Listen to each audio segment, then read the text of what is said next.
안녕하세요. 복일교회 이명기 목사입니다.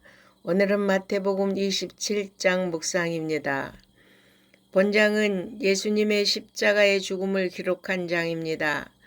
앞에서는 유다가 예수님을 산헤드린에 넘겨주었으나 이제는 산헤드린이 예수님을 빌라도에게 넘겨줍니다. 이는 주님의 세 번째 순환 예고 가운데 이미 예언된 것입니다.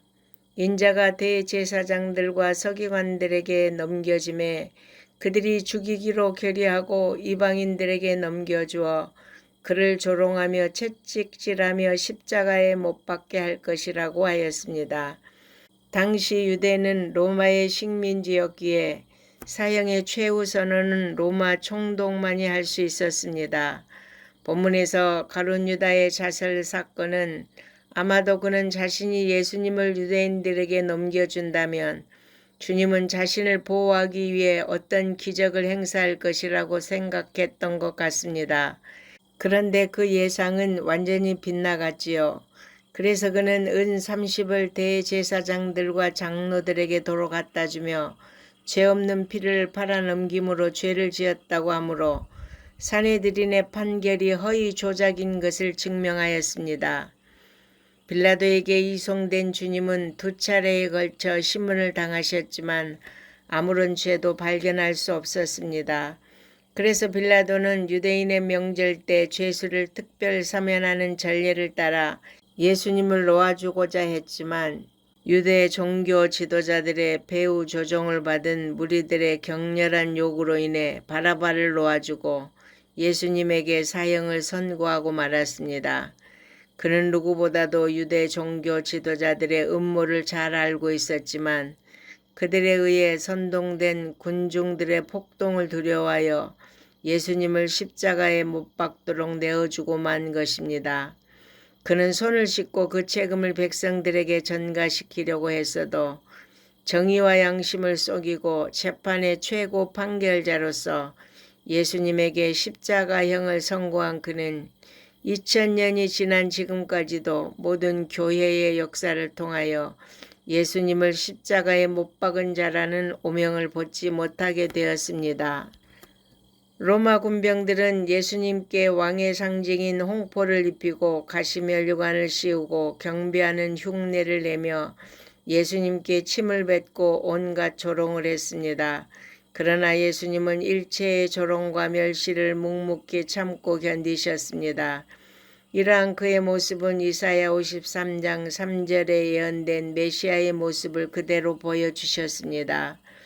주님은 6시간 동안을 십자가 위에서 살이 찢기고 피를 쏟는 신체적 고통과 무지한 군인종들의 조롱과 멸시 그리고 성부 하나님과의 단절이라는 영적 고통을 겪으셨습니다. 온 인류를 위해 자신을 대속제물로 바치기로 결심하신 주님께서는 이 모든 고난을 친히 담당하시고 끝까지 하나님의 뜻에 순종하셨습니다. 우리는 주님께서 이와 같은 고통을 우리를 위해 당하셨음을 결코 잊지 말아야 합니다. 한편 주님이 운명하실 때 몇 가지 초자연적 현상이 일어났습니다. 그것은 성소 휘장이 위에서 아래로 찢어져 둘이 되고 바위가 터지고 무덤이 열려 죽었던 성도들이 부활한 것입니다. 성소 휘장이 찢어진 것은 구약의 제사 시대가 끝나고 예수님으로 인해 모든 성도가 제사장이 되어 하나님께로 나아갈 수 있게 되었다는 의미입니다. 무덤이 열리고 죽었던 성도들이 부활한 사건은 주님의 십자가로 인해 죽음의 권세가 더 이상 성도들을 지배하지 못함을 말씀해 줍니다. 그리고 구원받은 성도들이 장차 영원한 부활을 맞게 될 것을 예표해 줍니다.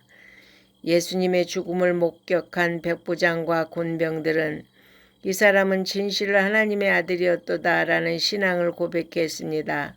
놀랍게도 조금 전까지 예수님을 유대인의 왕이라 조롱하며 십자가에 못 박으며 옷을 나누던 바로 그 이방인들이 변화된 것입니다. 예수님의 시신은 유월절과 겹치는 안식일이 시작되는 금요일 해가 지기 전에 아리마대 요셉에 의해 장사되었습니다. 그는 산헤드린 회원으로서 이전까지는 자신의 사회적 신분으로 인해 드러나지 않게 예수님을 따랐으나 이제 주님의 시신을 장사함으로써 그의 제자임을 공개적으로 드러낸 것입니다. 만일 그가 예수님의 제자인 사실이 밝혀진다면 사내들인 공회원의 영예가 박탈될 뿐만 아니라 유대교에서도 축출될 수 있었습니다.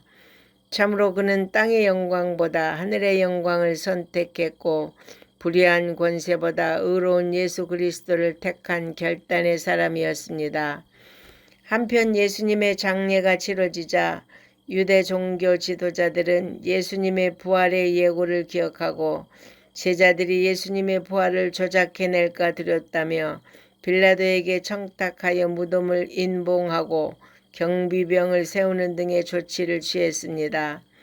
그러나 그것은 오히려 예수님의 부활에 대한 역사적 진실성을 입증해주는 근거가 되고 말았습니다.